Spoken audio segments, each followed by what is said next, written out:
जोग टोना टोना चारू पौआ की कोना कोना यारी माई हम ना जानी ले। जोगवा कई तरह के होला यारी माई हम ना जानी ले। जोगवा कई तरह के होला लवंग इलायची से होला गड़ी छोहाड़ा से होला। अरे माई हम ना जानी ले। जोगवा कई तरह के होला यारे माई हम ना जानी ले। जोगवा कई तरह के होला जोग सीखे गईलों में सासू जी की टोला यारी माई सासू जी की टोलवा में गोड़ लगौल होला यारी माई सासू जी की टोलवा में पैर दबौल होला। अरे माई जोग सीखे गईलों में सासू जी की टोला। अरे माई हम ना जानी ले।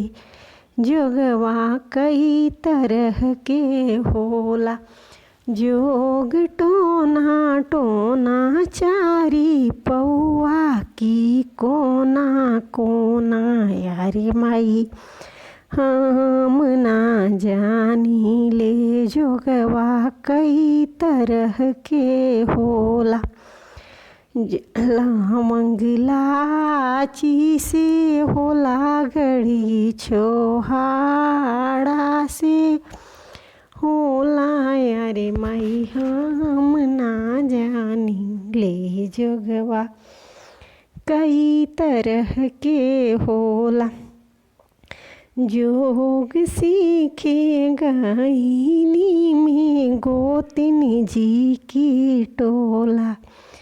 अरे माई गोतिनी जी की टोला वहाँ में झगड़ा झुगड़ी होला यारी माई गोतिनी जी की टोलवा में उघटा पैंची होला यारी माई हम ना जानी ले।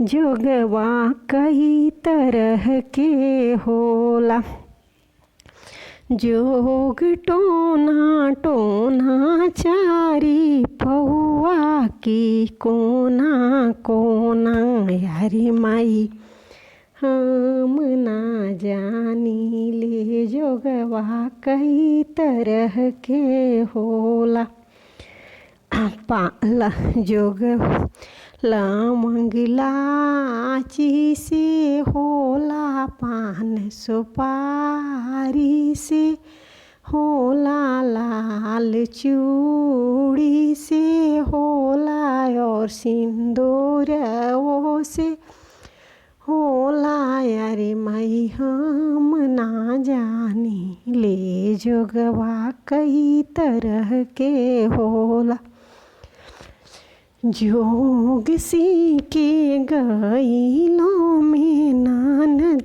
जी के टोला यारे माई हम ना जानी ले। जोगवा कई तरह के होला ननद जी की टोलवा में घूंघट कढ़ौल होला यारे हम ना जानी ले। जोगवा कई तरह के होला ननद जी की टोलवा में हंसी ठिठोली होला यारी माई हम ना जानी ले। जोगवा कई तरह के होला जोग टोना टोना चारी पौआ की कोना कोना यारे माई